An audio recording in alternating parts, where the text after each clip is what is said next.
The term the dim shards, crystal children mutations, brings together three currents: a poetic archetype crystal children, the idea of new, altered generations, and the charged topic of biological change mutation. So I'll give you a clear, balanced map. The map has 8 sections. 1. Mythic, archetypal layer. Crystal children. Crystal children are a new age archetype, a generation said to be highly empathic, low aggression, crystalline or light-based in vibration. Often born since the 1980s-2000s, traits commonly attributed: strong sensitivity, nonverbal gifts, high empathy, telepathic-like communication, different sleep or food needs, sometimes fragile health. Dim shards is a poetic extension, shards of an original high-frequency lineage that arrive in a world of density and therefore appear partially dimmed or wounded. Number 2. Popular claims about mutations or changes in children. People who use this language often mean one or more of the following: a rise in neurodiversity, autism spectrum, ADHD, sensory processing differences, greater numbers of children with chronic conditions, allergies, autoimmune, pandas-like patterns, mitochondrial issues, children who report unusual inner lives, vivid inner worlds, otherworldly memories or strong intuitive abilities, physical markers, light sensitivity, unusual eye or skin reactions described by some channels. These are usually framed as either A, spiritual evolution, new soul types incarnating, or B, biological, environmental change, mutation, epigenetic shifts. Exposures. 3. What science actually says about mutations and population changes. Mutations per genetics are random changes to DNA. Most are neutral, some harmful, very few beneficial. Mutation rates are measurable and do not suddenly produce whole new species or metaphysical traits in one generation. Population level changes, more neurodiversity diagnoses. Different health profiles can come from many causes. Improved diagnostics, broader diagnostic criteria, environmental exposures, epigenetic changes, nutrition shifts, parental age and social reporting differences. Epigenetics shows that environment stress, toxins, diet can alter gene expression across lifetimes, sometimes passing effects to offspring. This is not magic mutation. It's gene regulation change. Science cannot so far validate claims like telepathy, Starlineage genetics, or sudden new human types. Those belong to mythic spiritual frameworks. 4. Proposed causes people discuss sorted by likely via speculative, plausible, investigated factors, epigenetic inheritance, parental stresses, exposures altering gene expression, environmental toxins, endocrine disruptors, heavy metals, chemicals, increasing chronic conditions, parental age, older paternal age raises some mutation rates, improved diagnosis, cultural awareness. We see and name differences we missed before. Microbiome shifts, diet changes, early life nutrition strongly shapes development.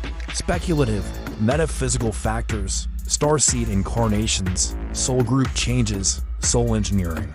Intentional genetic programs by hidden actors, rapid evolutionary leaps, saltation, producing new. Psychic faculties, 5 ethical and human-centered framing, regardless of origin. These children are human beings deserving care, dignity, and support. Pathologizing spiritual language or spiritualizing medical struggles can both be harmful. Use both frames compassionately. Avoid creating a hierarchy: better vs worse children. The language of mutation may stigmatize. 6 practical approaches. Caring for a dim shard, useful whether you view them as star-seeded, neurodivergent, or medically fragile. Medical and developmental. Early developmental assessment, pediatrician/developmental pediatrician. Screen for sensory processing issues, sleep disorders, immune problems. Nutritional and microbiome support, qualified clinician. Trauma-informed therapy if early life stress exists, somatic and nervous system support. Polyvagal informed practices, pacing, co-regulation, slow breath, safe space. Sensory integration tools, weighted blankets, quiet corners, sensory diets, grounding, nature time, barefoot, embodied movement, energetic and spiritual support if aligned with your worldview, gentle clearing rituals intention, bass chord cutting, simple breathwork, anchor practices, earth connection, small quotating rites to keep the child embodied, creative expression, art, music, movement as integration channels, social and educational, neurodiversity affirming education accommodations, strengths-based learning, community support circles, parents and carers who get it, advocacy for safe spaces, sensory-friendly environments, consent-based interactions, 7. Working with the myth, healing ceremonies and narrative reclamation.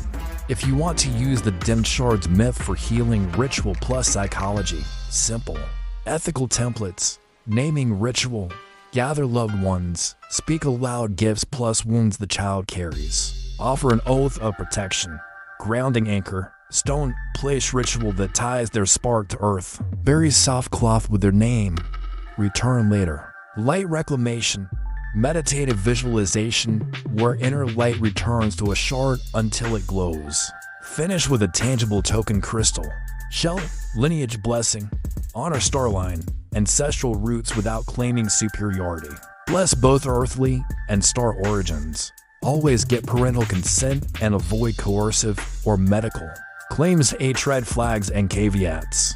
Beware of groups promising activation ceremonies for fee. Spiritual scams exist. Don't avoid medical evaluation in favor of purely esoteric explanations. Unknown physical issues need diagnosis. Avoid deterministic language, this child is doomed. Enlighten, keep hopeful and open. Dimmed shards is a useful metaphor for sensitive, sometimes medically vulnerable, highly aware children. Mutations in the strict genetic sense are unlikely to explain the cultural patterns, epigenetics, environment, and diagnostic change are stronger scientific explanations. Best response equals integrative care, medical screening, embodied nervous system support, neurodiversity affirming education, and compassionate spiritual practices for those who want them. I hope you enjoyed this video. If you would like to see more, please like and subscribe to see more. Thanks for watching. I'll see you in the next video.